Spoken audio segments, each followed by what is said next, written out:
Viewers, welcome to our channel this afternoon, and in this edition we shall be studying on indices and logarithms.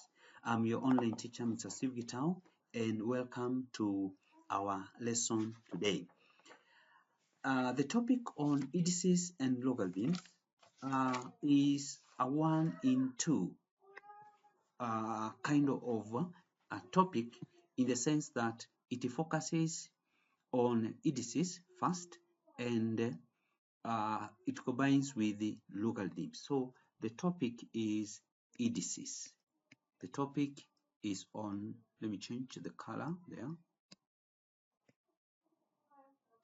to black, and we are talking about indices. Indices and logarithms. Indices and logarithms. And we shall first of all look at part 1, indices, and under indices we shall study on the rules of indices. The rules of indices. We have basically about 3 main rules and an extension of others from the basic 3. The first one is the multiplication rule, which says that if you have a given base a raised to power index m multiplied by base a raised to power index n, these two are being multiplied, we normally add the indices. So this is what we call the multiplication law. Multiplication rule. B, we have the division rule. In the division rule, we say when you have a base am divided by the base a raised to power n, the indices subtract, and so this is called the division law. And in number 3, one very common rule deals with where we have 2 indices. So we have a raised to power of m raised to power n, and that comes to be a m times n, and that is the multiplication of indices. I write that again. We say this is multiplication of indices. Multiplication of indices. That is a law. So from this, we are also going to get a few other minor rules, which I would like us to look at, and that is the negative index rule.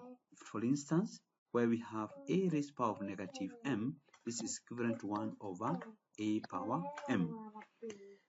We also have combined indices rule, where we have a m all over n, and that should be a raised to power of 1 all over n, then multiplied by m. We have others which are general.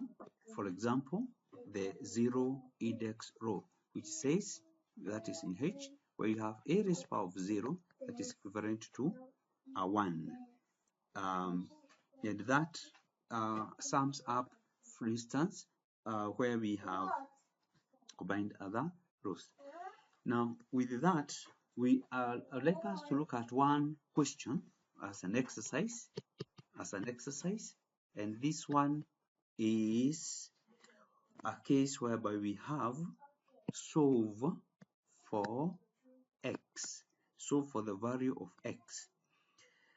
When you're solving for the value of x, you'll find that given this question, like 3 raised to power of x added, multiplied, I change that, multiplied by 2 raised to power of 2x minus 3 is equal to 18.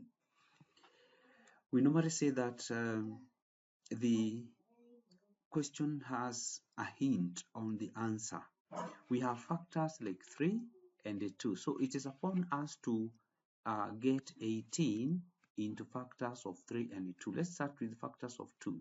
We get 2 and we get 9. The factors of 9 are 3 and another 3. So this one can be equated to 3 raised to power of 2 times 2 raised to power of 1, and that gives us 18. That gives us 18. So we can do what we call an inspection kind of a method, whereby if x is equal to 2, then we need to check that 2x minus 3 is also equal to 1. That means that we have 2x is equal to 4. Divide by 2, divide by 2, then you get x is equal to 2, and it's correct even from the word, from the start.